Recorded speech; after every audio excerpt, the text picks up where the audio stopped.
आजकल सभी healing master science की बात करते हैं। तो एक अंकल जी ने बोला कि देखो मेडिटेशन करना चाहता हूँ, लेकिन मैंने साइंस नहीं पढ़ा। मैंने बोला क्यों, ऐसे क्या साइंस बोल दिया है? कहते हैं कि देखो वो एटम्स, मॉलिक्यूल्स, वाइब्रेशन और फ्रीक्वेंसी के बारे में बोलते हैं। मुझे आता नहीं है तो फिर मैं ध्यान कैसे करूँगा? तो ऐसी स्थिति अगर किसी को होता है तो मैं सोचा कि थोड़ा एक्सप्लेन करूं। बात यह है कि मान लो कि हम आटा लेते हैं, आटा गूंथते हैं। आटा गूंथने के बाद हम उसको रोटी बना लेते हैं। रोटी बनाने के बाद उसको आटा नहीं बोलते हैं। उसी आटे को रोटी को शेप में आने के बाद उसको रोटी बोलते हैं। अगर रोटी किससे बना है वो देखे गए तो फिर आटा दिखते हैं। आटा कैसे रूप है उसका?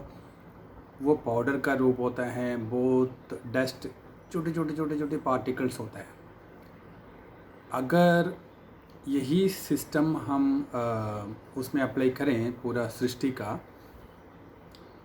सृष्टि भी इसी तरह छोटे छोटे छोटे छोटे कण से बनाया हुआ है। पाउडर जैसे छोटे छोटे कण, इसको एटम्स कहते हैं। तो जैसे एक रोटी आटे के छोटे छोटे कण से बना हुआ है, उसी तरह पूरा सृष्टि में चाहे कुछ भी उपलब्ध हो, वो सारे वस्तुएं एटम्स के द्वारा बना हुआ है। तो अब एटम के बारे में आपको समझ आ गया। पूरा सृष्टि एटम से बना है, इंक्लूडिंग आटा भी एटम से बना हुआ है। अब दूसरा हम लेते हैं मॉलिक्यूल्स।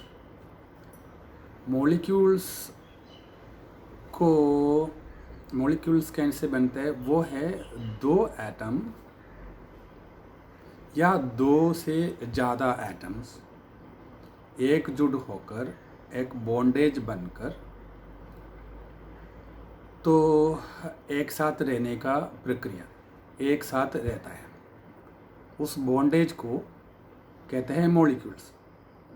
तो मॉलिक्यूल्स हो सकते हैं कि 2 एटम से बना हो, 3 एटम से बना, 4, 5, 6, 7, 8, जितना भी एटम्स से वो बना हो, वो अलग अलग फॉर्म का मॉलिक्यूल स्ट्रक्चर हो सकता है।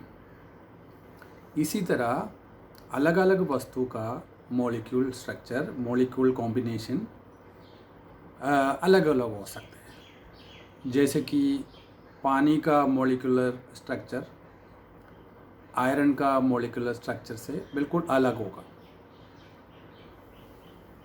अब आपने मॉलिक्यूल्स को भी समझ गया। अब हम आते हैं वाइब्रेशन को समझने के लिए। वाइब्रेशन को समझने के लिए हमें एयर के बारे में समझना है।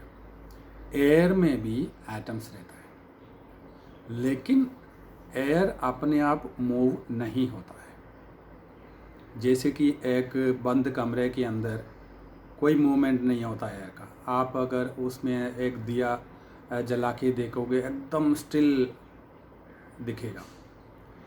अब हम मान लो कि एयर के अंदर एक साउंड बना लिया, एक साउंड प्रोड्यूस कर लिया।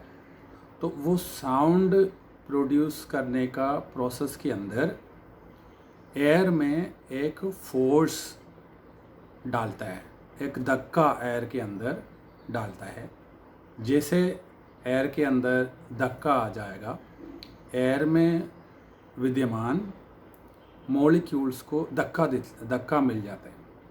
जैसे धक्का मिलेगा, वो एयर का मॉलिक्यूल जो पहले धक्का मिला जिस मॉलिक्यूल को, वो दूसरे मॉलिक्यूल के ऊपर टक्कर हो जाता है, और दूसरा मॉलिक्यूल तीसरे के ऊपर, चौथे, पांचवे, ऐसे एक एक टक्कर हो जाता है। तो ये एक बार टक्कर होने के बाद जो मॉलिक्यूल है वो प्रेशर के द्वारा घिसता हुआ चलता नहीं है, एक ही जगह में रहता है। जिसके वजह से एक बार प्रेशर आ गया, मूवमेंट आ गया और टक्कर मार दिया दूसरा मॉलिक्यूल के ऊपर, उसके बाद वो पीछे अपना जगह में आता है, फिर वो ऐसे हिलता रहता है। यानी कि जितने बारी उस प्रेशर उस मॉलिक्यूल के अंदर पड़ेगा उतनी बारी वो हिलता रहता है। हिलने का मतलब है जब भी वो हिलेगा वो दूसरा मॉलिक्यूल के ऊपर टक्कर होगा और दूसरे वाला तीसरे का चौथे का, ऐसे वो हिलता रहेगा और टक्कर का प्रोसेस कंटिन्यू रहेगा। ये एक मूवमेंट को क्रिएट करते हैं, एक लहर को क्रिएट करते हैं। इसको कहते हैं साउंड वेव। वो साउंड ने जो एटम्स मॉलिक्यूल्स को मूवमेंट कर दिया, वो प्रोसेस आगे आगे जाके उस साउंड के रूप में हमें सुनाई देते हैं। तो ये जो प्रोसेस है, अगर मान लो कि एक बहुत तेज़ी से एक कोई साउंड बना दिया, वो उसका प्रेशर भी उतना ज़्यादा हो सकता है। जितना ज़्यादा प्रेशर होगा वो मॉलिक्यूल उतना ज़्यादा तीव्र गति से एक दूसरे के ऊपर टक्कर होता जाता है और हिलता जाता है। तो इस हिलने का प्रक्रिया को वाइब्रेशन कहता है। इस मूवमेंट का प्रक्रिया को वाइब्रेशन कहता है। अब ये पूरा लहर की तरह चलता रहता है। एक को मिल गया, आगे को वो कलेक्शन ऑफ मॉलिक्यूल्स को धक्का मिलता है, वो वाइब्रेट होता रहता है। धक्का मिलते ही आगे जाएगा, फिर वापस आ जाएगा, फिर धक्का आ जाएगा, ऐसे हिलता रहता है। अब आपने वाइब्रेशन को भी समझ गया। अब आते हैं फ्रीक्वेंसी। फ्रीक्वेंसी क्या होता है? नंबर ऑफ वाइब्रेशंस पर सेकंड को फ्रीक्वेंसी कहते हैं। मतलब एक सेकंड के अंदर एक मॉलिक्यूल्स कितने बारी वाइब्रेट कर रहे हैं, उसके ऊपर डिपेंड करते हैं फ्रीक्वेंसी। तो मान लो कि बहुत पावरफुल आपने साउंड बना दिया है, तो वो बहुत ज़्यादा तीव्र गति से वो मॉलिक्यूल्स वाइब्रेट करेगा और उसका नंबर ऑफ वाइब्रेशन पर सेकंड, जिसको हम फ्रीक्वेंसी कहते हैं, वो ज़्यादा होगा। तो उसको हाई फ्रीक्वेंसी कहते हैं। तो हल्का सा आवाज़ करा तो हल्का मूवमेंट होगा, तो उसका फ्रीक्वेंसी भी कम होगा। तो फ्रीक्वेंसी को मेजर करने का तरीका है हर्ट्ज़, HZ शॉर्ट फॉर्म में ऐसे लिखते हैं। तो एक हर्ट्ज़ यानी एक vibration, 1 hertz equal to 1 vibration.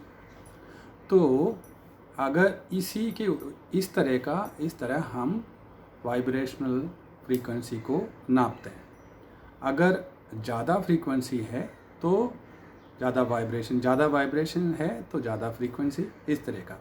मान लो अगर किसी का वाइब्रेशनल फ्रीक्वेंसी 20 हर्ट्ज़ से कम है तो हमें सुनाई नहीं देता ह्यूमन ईयर्स में।